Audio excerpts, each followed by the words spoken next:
Welcome back to So You're Interested In, the show where I break down an artist's discography in order to give you, the viewer, the best possible jumping off point in order to get into their catalog. And on this episode, we will be looking at the iconic noise pop group, the Jesus and Mary Chain. Formed by brothers Jim and William Reed in 1983, this alternative singer-songwriter outfit made waves in the mid to late 80s. This Scottish group favored gloomy and willful lyrics and vocals mixed with their unique blend of bubblegum pop and noise rock. It's like a much more drony version of the Beach Boys. Although the Jesus and Mary Chain are much more than just that simple comparison. Over the years, they've released a handful of records, each meticulously put together to be works of art. So, as always, I'll be recommending 2 albums and 3 individual tracks that I think you should be listening to if you want to get into the Jesus and Mary Chain. And as always, we're going to start with the albums.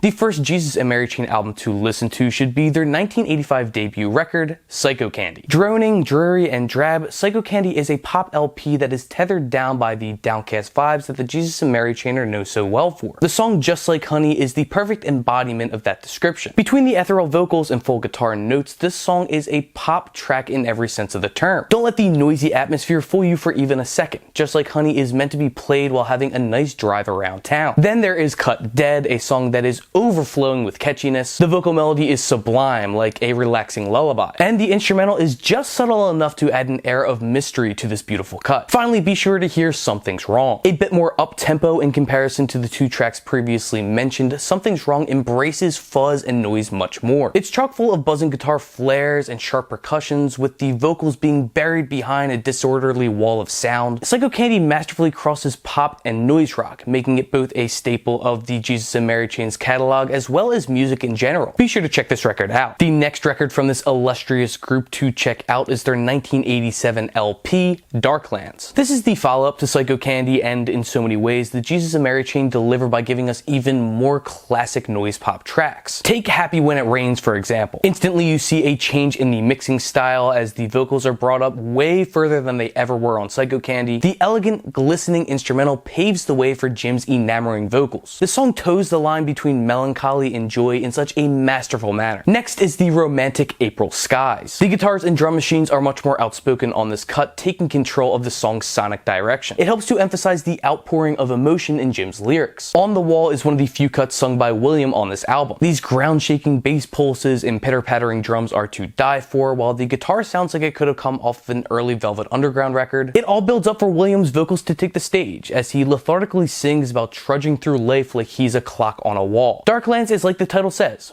dark, but even in its coldest moments there is a bittersweet glimmer of hope. Definitely do not skip this album. And just like that, it's time to dive into the tracks.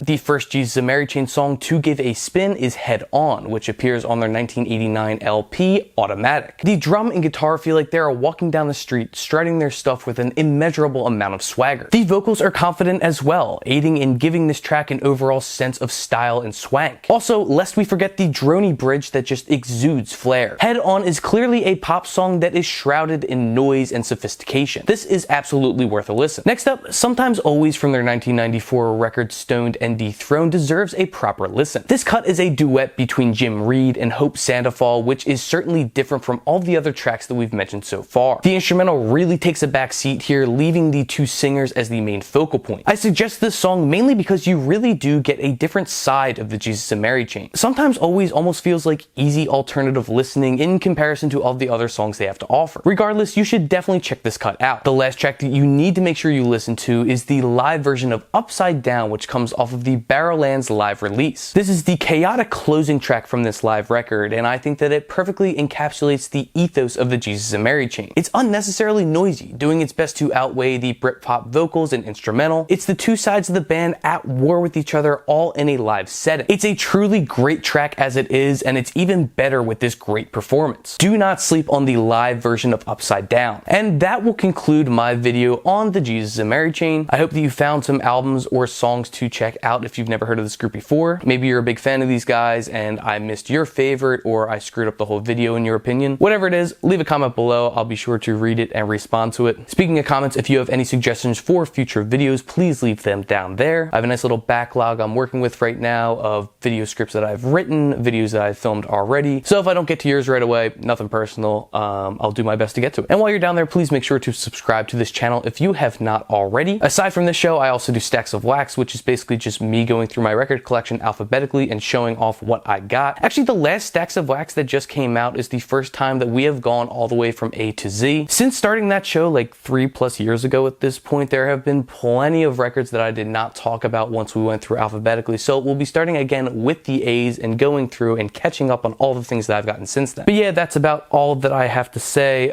Make sure to support your local record shops, support your local artists, make sure to help grow the music community as much as you possibly can. And until next time, happy listening.